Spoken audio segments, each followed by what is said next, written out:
Mais uma rodada, mais uma derrota e o sentimento, mais uma vez, é de frustração. O desempenho muda, a cobrança muda, a escalação muda, mas o resultado permanece o mesmo. E o sentimento que fica em cada jogo é que isso não vai mudar. E não é só mudar esse ano ou só mudar se trocar um técnico. O sentimento que nós vascaínos temos hoje é que isso nunca vai mudar. Porque o que tinha para fazer, o que tinha para mudar, a gente mudou. Mudamos diretoria, mudamos presidente, mudamos as cobranças, mudamos jogadores. Nós investimos 100 milhões, a maior janela da história do Vasco. Nós tivemos o maior orçamento da nossa história, junto com a nossa maior janela. Foram 100 milhões gastos para montar o time. E junto com o maior orçamento, também tivemos o nosso histórico pior desempenho da história do Campeonato Brasileiro. Isso não se conquista fácil. Eu diria até que com 100 milhões de reais é mais difícil você montar um time que faça esse desempenho do que montar um time para ser campeão de uma Série A.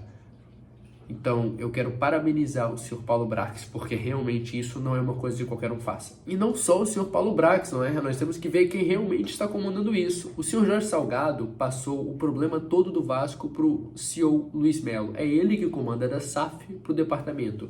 Então, pode ter certeza que se alguém merece ser culpado neste momento, vem de cima. Primeiro ele, depois o resto.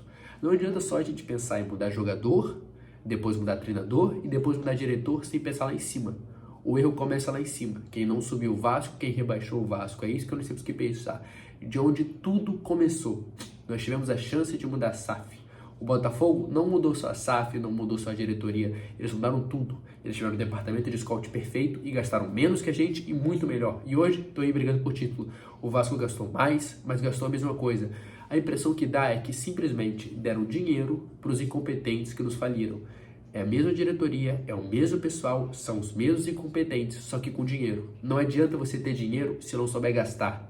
Você pode ter muito ou você pode ter pouco. O interesse é como você vai gastar. O Botafogo deu aulas disso e o Vasco também deu aulas de como não se deve fazer. E falando sinceramente sobre esse jogo, o Vasco depois de muito tempo jogou melhor, só que é a quinta vez que a gente muda a escalação seguida.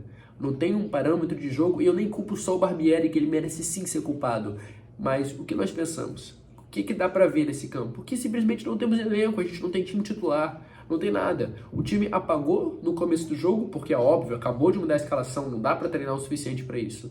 E depois nós tivemos uma melhora. Só que por todo o desempenho pífio que nós tivemos desde o início do campeonato, não há tempo pra ter melhora. Não há tempo pra nós analisar jogo a jogo. O que nós temos que analisar mesmo são 6 pontos em 10 rodadas. Ou seja, 6 de 30 pontos. É o pior desempenho da história do Vasco. É só isso que nós temos para analisar. O senhor Léo Pelé foi cobrado, todo o elenco foi cobrado. O senhor Luiz Melo fugiu. E até passa mais informação interna. O senhor Luiz Melo, que inclusive está sendo cobrado não só pela diretoria do Vasco, como pela própria SAF, está sendo cobrado internamente, está sendo protegido pelo senhor Jorge Salgado. Isso acontece internamente, já teve vários problemas e confusões deles internamente, então não pensem que não está sendo cobrado sim lá dentro. E mesmo assim ele continua. E o que ele faz é uma tática perfeita. Enquanto você puder culpar o mais baixo, que são os jogadores e o treinador, o problema alto, que é ele, não vai ser pensado. Por isso ele foge das cobranças, ele foge e passa o problema para os treinadores, para os jogadores, para os diretores e ele segue lá intacto. Ninguém pensa nele lá dentro. A intenção dele é justamente pararem de pensar nele, esquecerem o problema dele. Para ele tá tudo bem, não há problema. Se o Vasco cair, as finanças estão bem, é tudo que importa para ele. É um cara que assumidamente não é vascaíno, é um flamenguista dentro do Vasco. Isso é inadmissível, sempre foi. Mas nós nos calamos antes. E agora? Agora parece que não há o que fazer. Pensando apenas no jogo, o desempenho do Vasco não foi ridículo. Nós começamos levando 2 gols rápidos, apagando como sempre, mas dessa vez eu vi uma perspectiva de melhora do time que eu não vi antes. É óbvio que nesse momento não é uma coisa que todos querem ouvir. Nesse escanteio é bom a gente prestar atenção em uma coisa. O Vasco estava postado numa linha de 3, numa marcação por zona, o Zé Gabriel fazendo o papel de zagueiro central.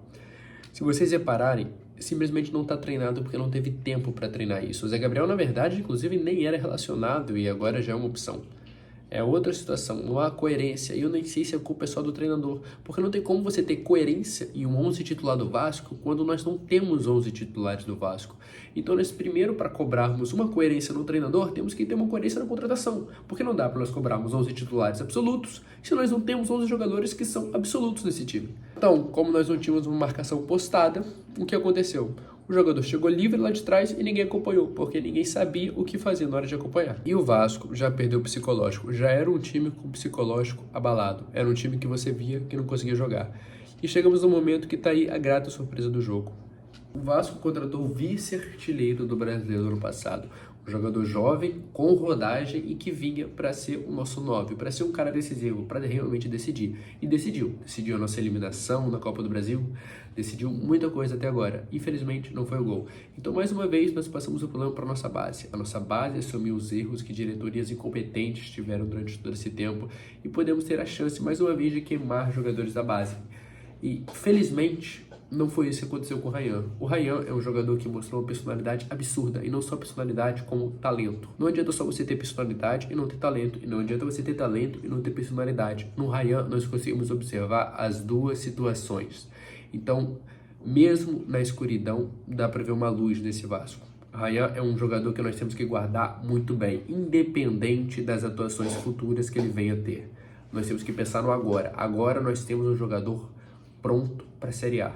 Não deve ser a única opção, não deve ser o nosso artilheiro, porque nós contratamos alguém para ser, mas é sim uma opção que nós temos e que nós temos que guardar com muito carinho. É um jogador que vai ser lapidado, que claramente tem um futuro brilhante pela frente e vai render muito para o Vasco ainda. E seu primeiro jogo e seu primeiro lance com a bola, ele poderia muito bem passar para o lado, ele poderia só passar para um jogador mais experiente, passar a responsabilidade, mas não. Ele viu que o Vasco estava perdendo, partiu para cima e mirou sempre em direção ao gol. Isso é sinônimo de personalidade. Infelizmente não saiu o gol agora. Realmente, a gente tem um futuro muito bom pela frente. A base do Vasco nunca decepciona. Se não fosse a base, o Vasco já teria acabado há muito tempo. E aí chega um momento que, mais uma vez, com falha da zaga, a gente toma um 2-0 e aí todo vascaíno já sentiu que a gente ia tomar outra goleada histórica. Eu sinto pena do Léo Jardim, cara, porque dá pra ver que ele se meteu numa furada. O Vasco claramente prometeu coisas a mais, não só para ele, como para o Jair, porque o nosso diretor é incompetente, mas ele não sabe disso. Ele realmente achava que estava montando um timaço para a Série A. Então eu não imagino as promessas que ele fez para todos os jogadores que contratou. E agora a decepção é gigante. Léo Jardim salvando o Vasco, salvou no primeiro lance e no rebote a zaga ficou olhando e o Vasco tomou 2-0. Que plano de carreira os jogadores que vieram para o Vasco tiveram? E nesse momento parecia tudo perdido, e para quem acompanha realmente o Vasco, conhece o psicológico, achava que estava tudo perdido. E vamos ser sinceros, é sim uma melhora no Vasco a forma que agiu esse jogo. Talvez por medo do protesto, talvez, mas temos que analisar que sim, o Vasco melhorou muito nessa situação. Não era uma coisa que a gente buscava, não era uma situação que a gente passava antigamente.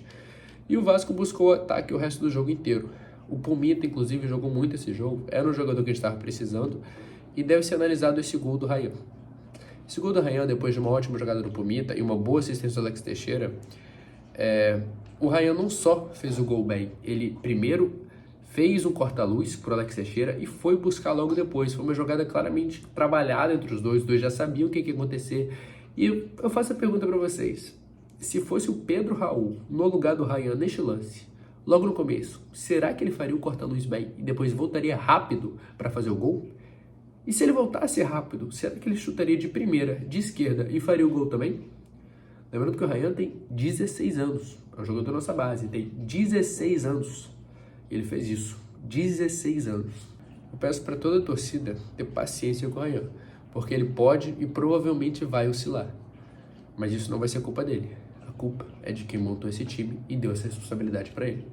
A partir daí, o Vasco tentou no abafa.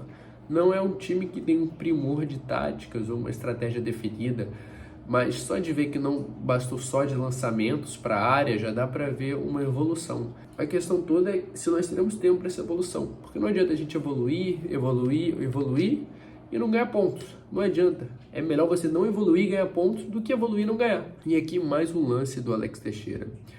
Eu vejo muita gente da torcida falando do Alex, falando mal do Alex, que pensava que ele viria para ser o nome do Vasco, para ser o craque do time, E eu vou ter uma opinião bem polêmica sobre isso. O Alex não deve ser pensado como craque e nem nome do time, porque ele não é e nunca foi isso em time nenhum que ele jogou.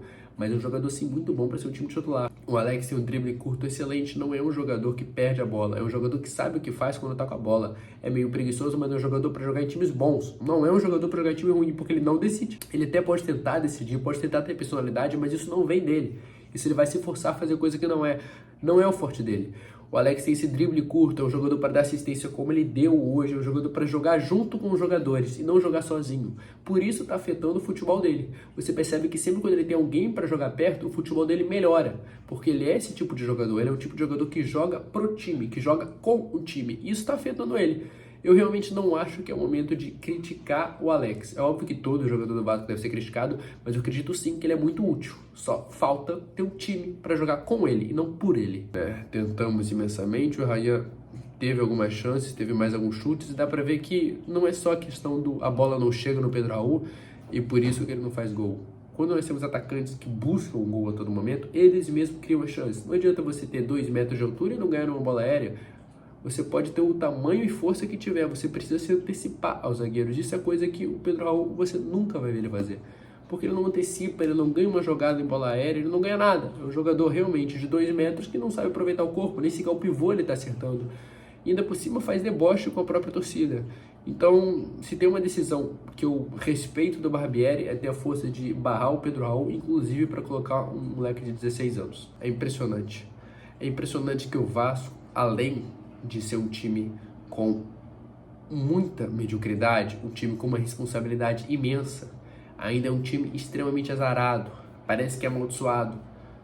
Qualquer time no planeta que tivesse em campo nesse momento teria empatado contra o Inter e talvez até virado. Qualquer time, não tô falando só do Vasco. Nós metemos uma bola na trave com o Eric Marcos, depois metemos a bola na trave com o Gabriel Peck e no rebote teve o maior inacreditável de todos os tempos, que podem falar o que for que foi uma defesaça, eu concordo que foi uma defesaça do goleiro do Inter, mas o jogador não pode perder. Essa bola é pra meter no ângulo, essa bola é pra, sei lá, fechar o olho e jogar pra cima. Ele simplesmente recuou pro goleiro. O goleiro poderia ter desistido? Poderia, mas todo goleiro faria o que esse goleiro fez. Pularia e fecharia os olhos. Todo goleiro faria isso. E o Lucas Piton jogou diretamente nele.